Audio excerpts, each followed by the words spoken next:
देवर क्या कह रहा है, भौजी घरे ही दशहरा से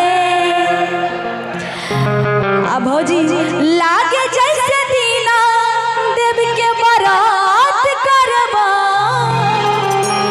कि भौजी छठ के 2 दिन उपवास करबा आसो कनिए के साथे हम छठ करबा। तो कहेंगे हो देवर कहिया आइलो तो बहरा से भौजी घरे ही दशहरा से देवर कहिया आइलो तो बहरा से भौजी घरे ही दशहरा से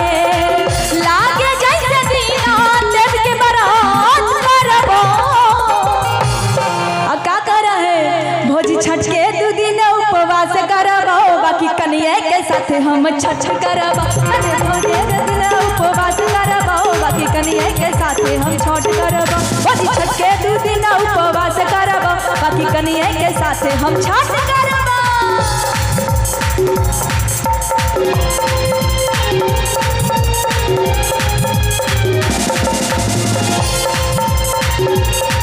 जय हो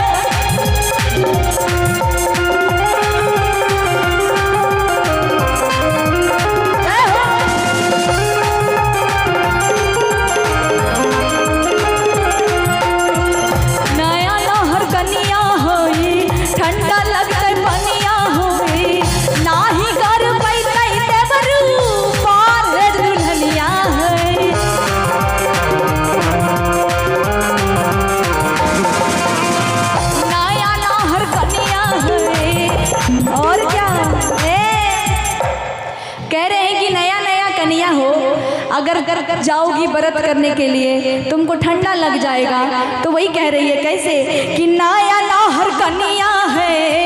ठंडा लगता पनिया है नाही कर पैदा देवरू पार दुल्हनिया है।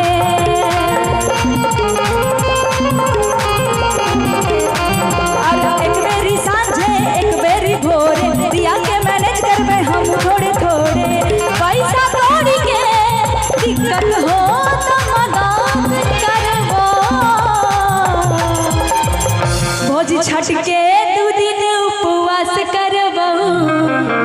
बाकी कनिए के साथ हम छठ करबो भौजी छठ के 2 दिन उपवास करबो बाकी कनिए के साथ हम छठ करबो भौजी छठ के 2 दिन उपवास करबो बाकी कनिए के साथ हम छठ करबो।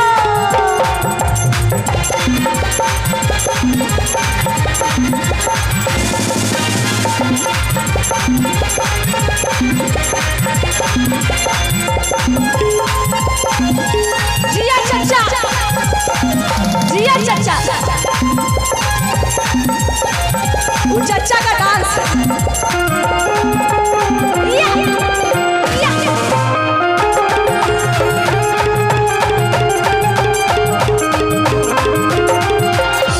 फल फल हरिया है लाबे जा बजरिया है औरत खातिर लेला दूध दवरिया है।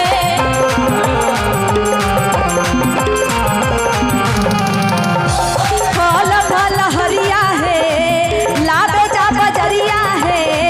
औरत खातिर लेला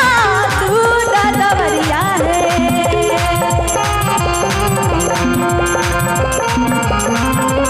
एक बारी करब एक बेरी भोरे दिया के करब हम देखो थोड़े थोड़े ई बार पल भी देखो छोट करता कि भौजी अब की बार हम उपवास करबो बाकी कनिए के साथ हम छठ करबो देखो भौजी उपवास करबो बाकी कनिए के साथ